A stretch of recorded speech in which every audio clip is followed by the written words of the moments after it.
மேற்கு தொடர்ச்சி மலையில 40 பேரோட பயணம் பண்ண ஒரு பஸ் திடீர்னு மறைஞ்சு காணாம போச்சுங்கிற உண்மை உங்கள எத்தனை பேருக்கு தெரியும்? அந்த பஸ் ஆக்சிடென்ட் ஆனதுக்கான அடையாளமும் இல்ல, அதுல பயணம் பண்ண 40 பேரோட உடலும் எங்க தேடியும் யாருக்குமே கிடைக்கல. அப்படிப்பட்ட அந்த அமானுஷ்யமான சம்பவத்துக்கு அப்புறம் அந்த பாதையில யாருமே பயணிக்க கூடாது அப்படின்னு அரசாங்கமே தடை போட்டிருக்கு. அப்படின்னா அந்த பஸ்ஸுக்கு என்ன ஆச்சு? அதுல பயணம் பண்ண 40 பேரோட உடல் எங்க தான் போச்சு? இந்த உண்மையை தெரிஞ்சுக்கணும்னு ஆசைப்பட்ட 2 பேர் அரசாங்க தடையையும் மீறி அந்த அமானுஷ்யமான பாதைக்குள்ள போறாங்க. அப்படி அவங்க அந்த பாதைக்குள்ள போக போக அவங்க உடலே உறைஞ்சு போற அளவுக்கான பயங்கர கொடூரமான சம்பவங்கள் நடக்குது. அந்த சம்பவத்தை மீறி அந்த பஸ்ஸ கண்டுபிடிச்சாங்களா இல்லையா? அதுல பயணம் பண்ண 40 பேரோட உடலுக்கு என்னதான் ஆச்சுங்கிற உண்மையை தெரிஞ்சுக்கிட்டாங்களா இல்லையா? அந்த கொடூரமான பாதைக்குள்ள போன அவங்க உயிரோட திரும்பி வந்தாங்களா இல்லையா? எல்லாத்துக்கும் மேல அந்த பஸ் காணாம போச்சா இல்ல கொடூரமான பேய்க்கு இரையாச்சா? இப்படிப்பட்ட சுவாரஸ்யமான வினாக்களுக்கான விடைய தெரிஞ்சுக்க முழு கதையும் கேளுங்க.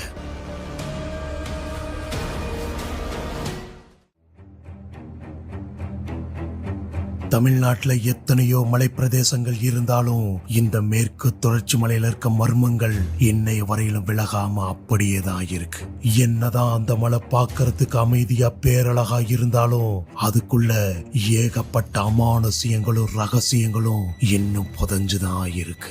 அதுல இருக்க ஒவ்வொரு கொண்டை ஊசி வளைவுக்கும் ஒரு கதை இருக்கு. ஒவ்வொரு பள்ளத்தாக்களையும் இப்பவும் அழுகுரல் கேட்கும். அப்பேற்பட்ட அந்த அமானுஷ்யமான மலையில தான் அரசாங்கத்தால தடை செய்யப்பட்ட அந்த ரூட் நம்பர் 13ங்கிற சாலை இருக்கு.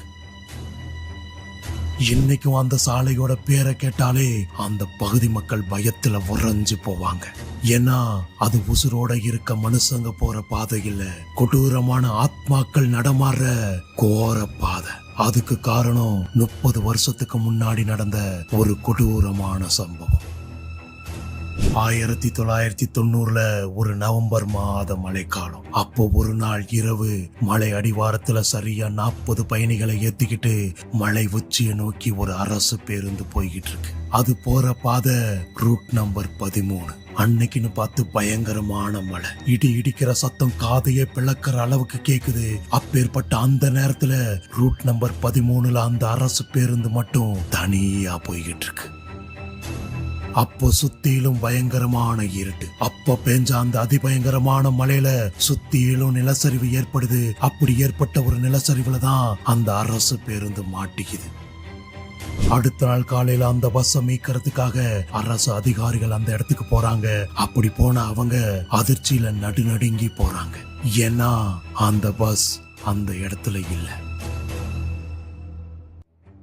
உடனே அதுல பயணம் பண்ண 40 பேரோட நிலைமை என்னாச்சோ அப்படிங்கிற பயத்துல சுத்தி முத்தி தேடி பாக்குறாங்க.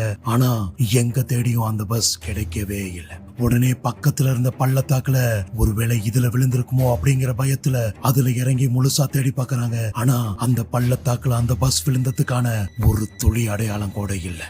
அந்த 40 பேரோட உடலும் அங்க இல்ல, அந்த பஸ்ஸும் அங்க இல்ல. அப்புறம் அந்த பஸ் எங்க தான் போச்சு? அந்த 40 பயணிகளுக்கு என்னதான் ஆச்சு அப்படின்னு அங்க போன அரசு அதிகாரிகள் பயத்துல குழம்பி போறாங்க. அதுக்கப்புறம் தான் அந்த பாதையில யாரும் போக கூடாது, அது ஒரு அமானுஷ்யமான பாதை அப்படின்னு அந்த ரூட் நம்பர் 13க்கே மொத்தமா தடை விதிச்சாங்க. அன்னையில இருந்து இன்னைய வரையிலும் அந்த பாதையில யாரும் போக மாட்டாங்க. மீறி உள்ள போன யாரும் உயிரோட திரும்பி வரல அப்படிங்கிறது தான் நிதர்சனமான உண்மை. இன்னைக்கும் அந்த பள்ளத்தாக்குல என்ன காப்பாத்துங்க காப்பாத்துங்கன்னு பல பேரோட அழுகுரல் கேட்கறதாகவும் அந்த ரோட்ல அமானுஷ்யமான உருவங்களோட நடமாட்டம் இருக்கு அப்படின்னும் அந்த பகுதி மக்கள் சொல்றாங்க. ஆனா இதெல்லாம் வெறும் மூட நம்பிக்கை தான். அந்த பகுதி மக்கள் சொல்ற மாதிரியோ இல்ல பயப்படுற மாதிரியோ அங்க எந்த ஒரு அமானுஷ்யமும் இல்ல. அந்த உண்மையை இந்த உலகத்துக்கு நாங்க காட்டுறோம். அது மட்டும் இல்லாம இத்தனை வருஷமா தொலைஞ்சு போன அந்த பஸ்ஸ நாங்க கண்டுபிடிச்சு காட்டுறோம் அப்படின்னு 2 இளைஞர்கள் சென்னையில இருந்து கிளம்பி அந்த இடத்துக்கு போறாங்க. அப்படி போற அவங்க அங்க இருக்கிறத படம் பிடிக்கிறதுக்காக ஒரு ஹை எண்ட் கேமரா, ஒரு ஆடியோ ரெக்கார்டர் இதெல்லாத்தையும் எடுத்துக்கிட்டு அந்த இடத்தை நோக்கி போய்கிட்டு இருக்காங்க. நவம்பர் மாசம் கடைசி வாரம் மேற்கு தொடர்ச்சி மலையில அதிபயங்கரமான குளிர். அப்படி ஒரு குளிரான காலகட்டத்துல காலையில 10 மணிக்கே கருமேகங்கள் கூடி அந்த மொத்த மலையும் இரவு மாதிரி காட்சி அளிக்குது. அப்பேற்பட்ட மர்மமான சூழ்நிலையில சாதாரணமா ரோட்ல போய்கிட்டு இருந்த ஒரு பழைய மகேந்திரா ஜீப் திடீர்னு ஒரு மண்பாதை பக்கமா திரும்புது. அதுதான் ரூட் நம்பர் 13. அப்படி திரும்பின அந்த மகேந்திரா ஜீப்ல தான் குமார், ரமேஷ் அப்படிங்கிற 2 பேரும் அந்த காணாம போன பஸ்ஸை தேடி போய்கிட்டு இருக்காங்க. அந்த ஜீப் உள்ள போக போக அந்த மொத்த இடத்தோட சூழ்நிலையும் பயங்கர அமானுஷியமா மாறுது. அது வரையிலும் கேட்டுக்கிட்டு இருந்த பறவைகளோட சத்தம், விலங்குகளோட சத்தம், மரத்தோட சத்தம், இது எதுவுமே அங்க கேட்கல. அந்த மொத்த இடமும் மயான அமைதியா இருக்கு. அந்த கொடூரமான அமைதி இவங்களுக்கு ஒரு மிகப்பெரிய பயத்தை கொடுக்குது. அந்த ஜீப் போற பாதையும் பயங்கர கரடுமுரடான பாதை. ஒரு பக்கம் பயங்கரமான மேடு, இன்னொரு பக்கம் அதிபயங்கரமான பள்ளம். எட்டி பார்த்தாலே கீழே விழுந்துருவோமோ அப்படிங்கிற பயம் எல்லாருக்கும் தன்னால வரும். அப்படி ஒரு பயம்தான் அவங்களுக்கும் வருது. ஆனாலும் அந்த பஸ்ஸை தேடி கண்டுபிடிச்சே ஆகணும் அப்படிங்கிற எண்ணத்துல அவங்க முன்னோக்கி போய்கிட்டு இருக்காங்க. இப்போ மணி சரியா மதியம் 12. அந்த ஆள் நடமாட்டமே இல்லாத பாதையில போய்கிட்டு இருந்த அவங்களுக்கு திடீர்னு தூரத்துல ஒரு இடிஞ்சு போன டீ கடை மாதிரி ஒண்ணு தெரியுது. உடனே வேகமா போன அவங்க அது முன்னாடி வண்டியை நிப்பாட்டி இறங்கி போய் அங்க பாக்குறாங்க. அந்த டீ கடைக்குள்ள குளிருக்காக நெருப்ப மூட்டி ஒரு வயசான பெரியவர் குளிர் காஞ்சுகிட்டு இருந்தார். அவரோட கண்ணை பார்க்கும் போதே அவர் ஏதோ பயத்துல உறைஞ்சு போய் இருக்காருன்னு தெரியுது. அவர் தோலெல்லாம் சுருங்கி போய் கண்ணுல ஒரு மிகப்பெரிய பயத்தோட அங்க நடுங்கிக்கிட்டே குளிர் காஞ்சுகிட்டு இருந்தாரு. அப்போ குமார் இறங்கி போய் அவர்கிட்ட, ஐயா இதுதான் ரூட் நம்பர் 13 அப்படின்னு கேக்குறான். அப்படி கேட்ட அடுத்த நொடியே குளிர் காஞ்சுகிட்டு இருந்த அந்த பெரியவர் திடீர்னு நெருப்ப விட்டு விலகி உட்கார்றாரு. அப்படி உட்கார்ந்த அவர் அவனை ஒரு வித்தியாசமான பார்வையில பார்த்தாரு. தம்பி, அந்த பாதை சாதாரண பாதை இல்ல. நீங்க அங்க போனா கண்டிப்பா உங்களால உயிரோட திரும்பவே முடியாது. அங்க மண்ணை விட இறந்து போன பிணங்களோட சாம்பல் தான் அதிகம். அது மட்டும் இல்லாம அந்த பஸ் இன்னும் அங்கேயே தான் சுத்திக்கிட்டு இருக்கு. ஆனா அது சாதாரண மனுஷங்களோட பஸ் இல்ல, கொடூரமான ஆத்மாக்களோட ரதம். உங்களுக்கு உசுர் மேல ஆசை இருந்தா தயவு செஞ்சு இருட்டுறதுக்குள்ள அந்த மலையை விட்டு போயிருங்க, இல்லனா உங்க உசுர் உங்களை விட்டு போயிரும் அப்படின்னு குமார பார்த்து அந்த பெரியவர் சொல்றார். இதெல்லாம் தூரத்துல இருந்து கேட்டுக்கிட்டு இருந்த ரமேஷ், டே குமாரு, என்னடா அந்த பைத்தியக்காரன் சொல்றதை கேட்டுக்கிட்டு இருக்க? இதெல்லாம் அந்த ஊர் மக்கள் சொன்ன அதே கட்டுக்கதை தான். அததான் இவனு உட்காந்து உருட்டிக்கிட்டு இருக்கான். அதை நீ பயந்து போய் கேட்டுக்கிட்டு இருக்க. வாடா போலாம். இருட்டுறதுக்குள்ள நம்ம அந்த இடத்துக்கு போய் அந்த காணா போன பஸ்ஸை நம்ம படம் பிடிக்கிறோம். அதை இந்த உலகத்துக்கே காட்டுறோம். அப்படி நம்ம அங்க இருந்து திரும்பி வரும்போது இந்த பைத்தியக்காரங்க உட்கார்ந்து இருந்தானா, டேய் அங்க ஒண்ணுமே இல்ல, இந்த பாரு அப்படின்னு அவங்கிட்டையும் காட்டிட்டு போலாம். வாடா வந்து உக்காரு அப்படின்னு 2 பேரும் ஜீப்ல ஏறி மறுபடியும் அந்த அமானுஷியமான பாதையில பயணிக்கிறாங்க. என்னதான் ரமேஷ் தைரியம் சொன்னாலும் அந்த பெரியவர் சொன்ன வார்த்தை குமாருக்குள்ள ஒரு பயத்தை கொடுக்குது. ஆனா அதையும் மீறிதான் அந்த 2 பேரும் காட்டு பாதையில போய்கிட்டு இருக்காங்க. அப்படி போற அவங்களுக்கு அப்போ தெரியல அந்த பெரியவர் சொன்னது உண்மையாவே பழிக்க போகுது அப்படின்னு. இப்போ மணி சரியா 3. என்னதான் பகல் நேரமா இருந்தாலும் அந்த பயங்கரமான மேகத்தினாலையும் பனி மூட்டத்தினாலையும் அந்த மொத்த இடமும் இரவு மாதிரி காட்சி அளிக்குது. சுத்திலும் பயங்கரமான பனி மூட்டம். அந்த வண்டியோட ஹெட்லைட்டும் 10 அடி தூரத்துக்கு மேல சுத்தமா தெரியல. அப்படிப்பட்ட அமானுஷியமான நேரத்துல வண்டியில ஓடிக்கிட்டு இருந்த ரேடியோ திடீர்னு ஆஃப் ஆகுது. இப்போ ரேடியோல இருந்து உஸ் அப்படிங்கிற சத்தம் மட்டும்தான் கேக்குது. அந்த சத்தத்தை கேட்டு 2 பேரும் பயந்து போய் இருக்கும்போது திடீர்னு ஒரு பயங்கரமான இடி சத்தம். அந்த இடி சத்தத்துக்கூடயே பயங்கரமா மழை பெய்ய ஆரம்பிக்குது. அந்த மழையோட தண்ணி வண்டி கண்ணாடியில படும்போது அந்த மொத்த இடத்தை சுத்தியும் யாரோ அழுவுற மாதிரியான சத்தம் கேக்குது. அந்த சத்தத்தை கேட்டு குமார் நடுநடுங்கி போறான். டே ரமேஷ், எனக்கு என்னமோ சரியா பண்ணலடா. இங்க உண்மையாவே பேய் இருக்குமோன்னு தோணுது. தயவு செஞ்சு வண்டியை திருப்பு, நம்ம இங்க இருந்து போயிடலாம்டா, இல்லனா நம்ம உயிருக்கே ஆபத்தாயிரும் அப்படின்னு ரமேஷ பார்த்து குமார் கெஞ்சறான். டே குமார், என்னடா இதுக்கெல்லாம் பயப்படுற? இப்படிலாம் இருக்குன்னு தெரிஞ்சுதானே நம்ம அங்க வந்தோம். நீயும் உட்காந்து பேய்க்கு பிசாசுக்கு பயந்துட்டு உட்காந்துருக்க. அப்படிலாம் இங்க எதுவும் இல்ல. மழை பெஞ்சு இடி இடிக்கிறனால இப்படி ஒரு சத்தம் கேக்குது, அவ்வளவுதான். சும்மா பயந்து என்னையும் பயமுறுத்திக்கிட்டு இருக்காத. நம்ம கண்டிப்பா அந்த இடத்துக்கு போறோம். அங்க ஒண்ணும் இல்லைங்கிறத இந்த உலகத்துக்கு காட்டும், அவ்வளவுதான். அதை மட்டும் மனசுல வச்சுக்க. வேற எதை பார்த்தும் பயந்துட்டு உட்காந்து என்னையும் பயமுறுத்திக்கிட்டு இருக்காத. வா போலாம் அப்படின்னு வண்டியை மறுபடியும் முன்னோக்கி ஓட்ட ஆரம்பிக்கிறான் ரமேஷ்.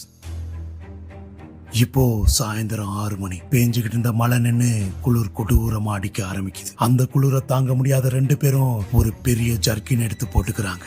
அப்படி போட்டு போயிட்டு இருக்கும்போது திடீர்னு அந்த ஜீப் தன்னால ஆஃப் ஆகுது. ரமேஷ் எவ்வளவோ ஸ்டார்ட் பண்ண ட்ரை பண்றான். ஆனா அவன் எவ்வளவு ட்ரை பண்ணியும் அந்த வண்டி ஸ்டார்ட் ஆகவே இல்லை. உடனே ரமேஷ் குமார் கிட்ட சொல்றான், டே குமார், நம்ம ஆல்மோஸ்ட் நெருங்கிட்டோம். நம்ம போக வேண்டிய இடம் இன்னும் கொஞ்ச தூரத்துல தான் இருக்கு. அதனால நம்ம நடந்தே போலாம் அப்படின்னு கையில கேமரா, ஆடியோ ரெக்கார்டர் இதெல்லாம் எடுத்து ஆன் பண்ணிக்கிட்டு 2 பேரும் நடக்க ஆரம்பிக்கிறாங்க.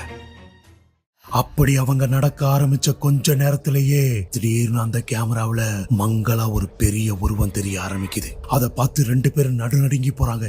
டேய் ரமேஷ், அங்க ஏதோ இருக்குடா அப்படின்னு குமார் பயந்துகிட்டே சொல்றான். ஆனாலும் ரமேஷ் தைரியத்தை வரவழைச்சுக்கிட்டு அந்த பெரிய உருவத்தை நோக்கி நடக்க ஆரம்பிக்கிறான். அப்படி நடந்து போன 2 பேரும் அதிர்ச்சியில உறைஞ்சு போய் நிக்கிறாங்க.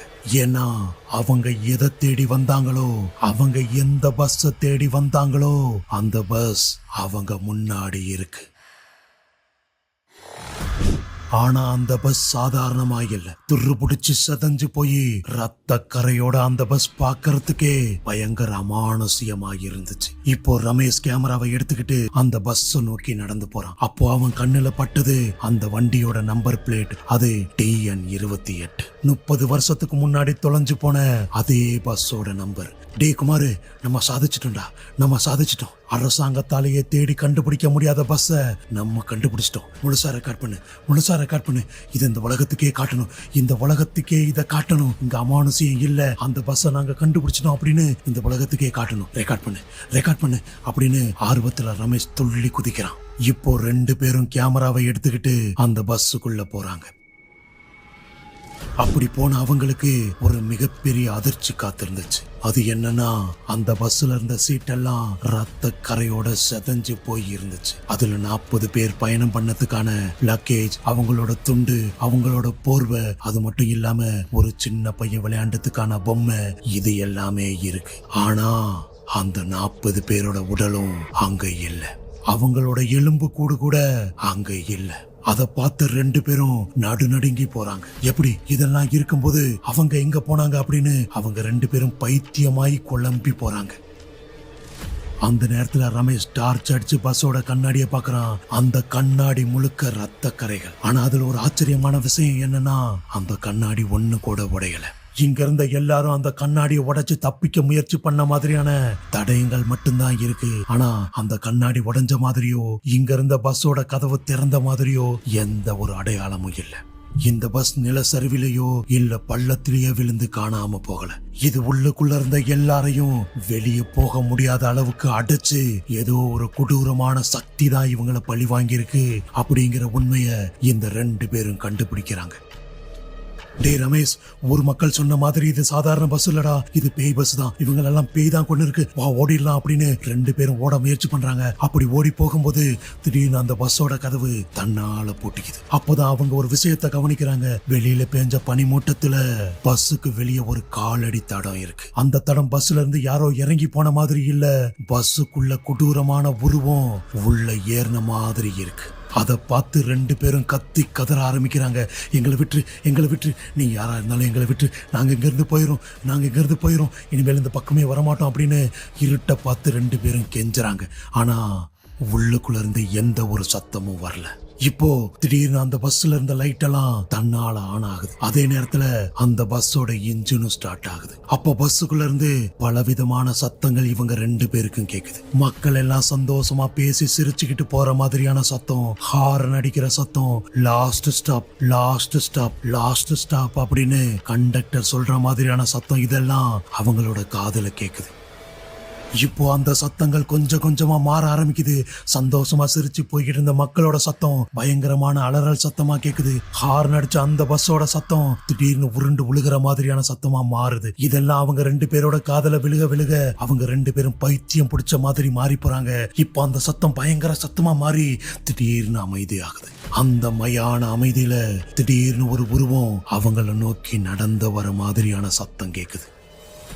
அதை கேட்டதும் குமார் கையில இருந்த டார்ச் லைட்டை எடுத்து பஸ்ஸோட ஜன்னலை உடைக்க முயற்சி பண்றான். ஆனா அவன் எவ்வளவு முயற்சி பண்ணியும் அந்த கண்ணாடியை உடைக்கவே முடியல. அப்போதான் அவன் உணர்றான், இதே மாதிரிதான் அந்த மக்களும் வெளியே போக துடிச்சிருப்பாங்க. ஆனா அவங்க அந்த பேய்கிட்ட மாட்டி இறந்து போயிட்டாங்க. அதே நிலைமைதான் இப்ப நமக்கு வரப்போகுது அப்படின்னு அவன் கத்தி கதற ஆரம்பிக்கிறான். டே ரமேஷ், நம்ம சாக போறோம்டா அப்படின்னு குமார் ரமேஷை பார்த்து கத்துறான். ஆனா ரமேஷ் அசைவே இல்லாம அப்படியே நிக்கிறான்.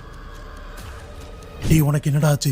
ஏன்டா அப்படி இருக்க அப்படின்னு அவன் தோலை பிடிச்சி குமார் ஆட்டுறான். ஆனாலும் அவன் அசைவே இல்லாம அப்படியே நிக்கிறான். இப்போ ரமேஷ் குமாரை பார்த்து ஒரு விதமான விகார சிரிப்பு சிரிச்சுக்கிட்டே அவன் அந்த டிரைவர் சீட்டை நோக்கி நடந்து போறான். அப்படி நடந்து போன அவன் இப்போ டிரைவர் சீட்ல உட்காந்து அந்த பஸ்ஸோட இன்ஜினை ஸ்டார்ட் பண்றான். அவன் ஸ்டார்ட் பண்ண அடுத்த நொடியே அந்த பஸ் மிகப்பெரிய பள்ளத்துல உருண்டு விழுகுது.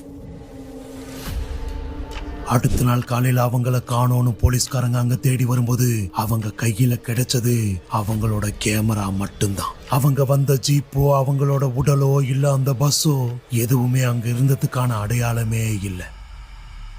அந்த போலீஸ்காரங்க அந்த கேமராவை செக் பண்ணி பாக்குறாங்க. அப்படி செக் பண்ணி பார்த்தா அவங்களுக்கு உடம்பெல்லாம் வேர்த்து போச்சு. ஏன்னா அந்த கேமராவுல அந்த பஸ் பதிவாயிருக்கு. ஆனா அந்த பஸ்ல அவங்க ஏறின மாதிரியோ அந்த பஸ் அந்த பள்ளத்துல உருண்டு விழுந்த மாதிரியோ எந்த ஒரு தடயமும் இல்லை. அதுக்கப்புறம் அந்த ரூட் நம்பர் 13 பக்கம் யாருமே போக மாட்டாங்க. இந்த கதையை முழுசா கேட்ட பிறகு உங்கள எத்தனை பேர் அந்த பஸ்ஸை தேடி போக ரெடியா இருக்கீங்கன்றத கமெண்ட்ல சொல்லுங்க. மேலும் இது மாதிரியான சுவாரஸ்யமான பேய் கதைகள் கேட்க என்னோட சேனலை சப்ஸ்கிரைப் பண்ணிக்கோங்க. மீண்டும் உங்களை அடுத்த கதையில சந்திக்கிறேன். நன்றி, வணக்கம்.